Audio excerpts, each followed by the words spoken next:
Hello everyone, I'm Sheila Shaffie and welcome back to ProcessArc's channel.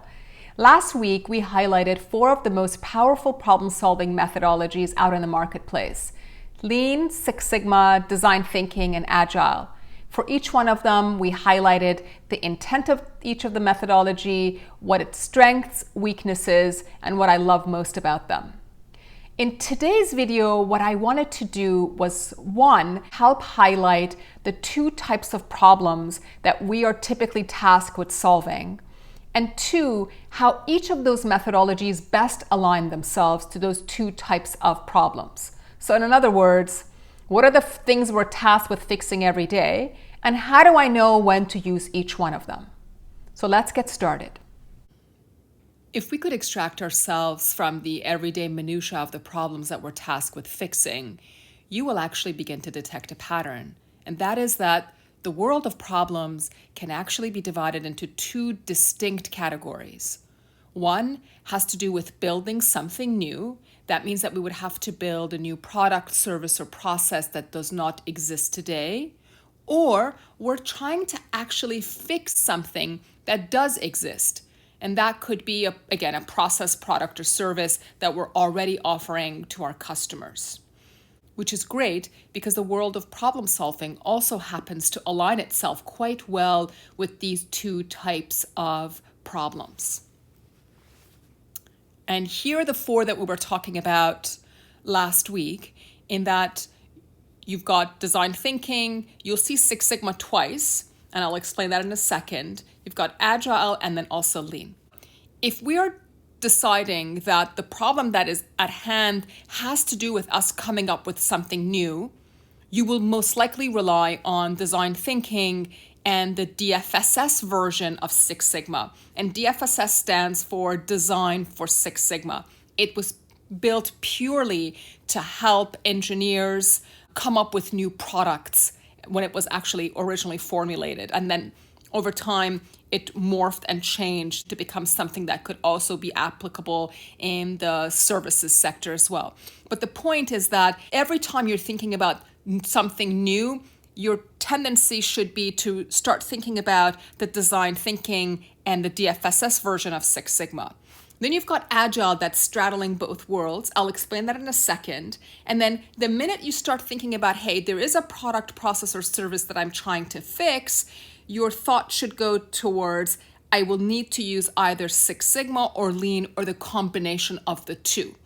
So great. Now we are getting to get a better sense of when do I use one type of platform over another, depending on the type of problem that I'm being tasked to solve.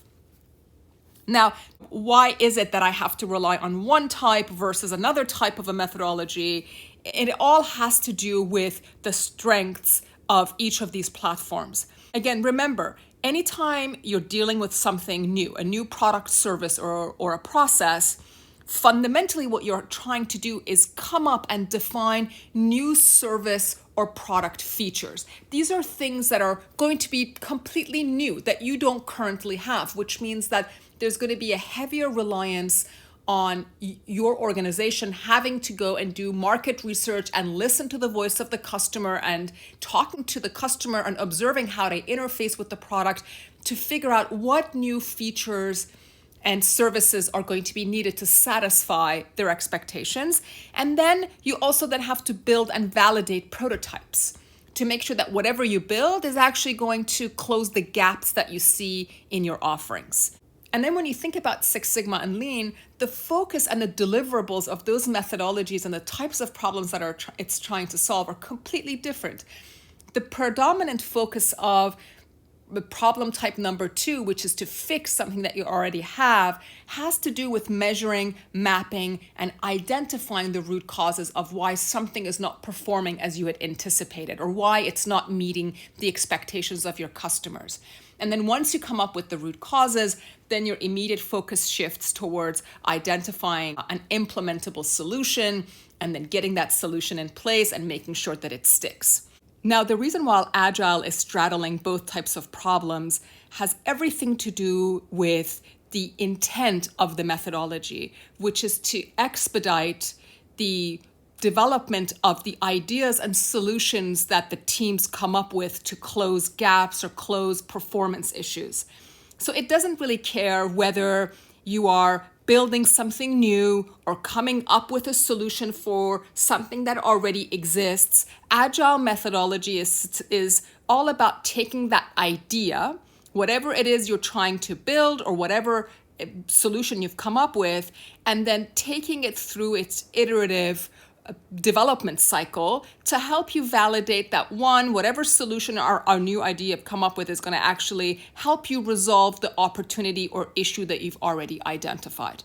So again, that's why Agile is sitting at the top. It doesn't purely belong to the development of new products or services, nor does it purely belong to us having to fix something that already exists. That's the beauty of Agile, is that its strengths can be leveraged regardless of the type of opportunity or the type of problem that we're solving for.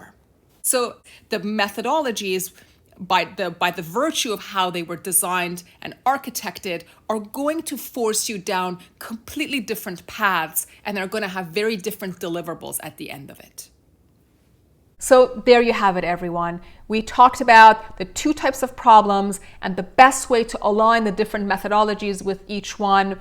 I know I keep promising this, but we're going to get to it. The toolkit that defines each of these methodologies is coming in the next few weeks. I look forward to your thoughts and comments. I would love to know when you have used the Lean Six Sigma methodology versus design thinking, what you think has worked well for you, where you see your organization struggling, and hopefully we can provide additional content that can help overcome the issues you have in deploying some of these methodologies and philosophies of how to do business within your organization.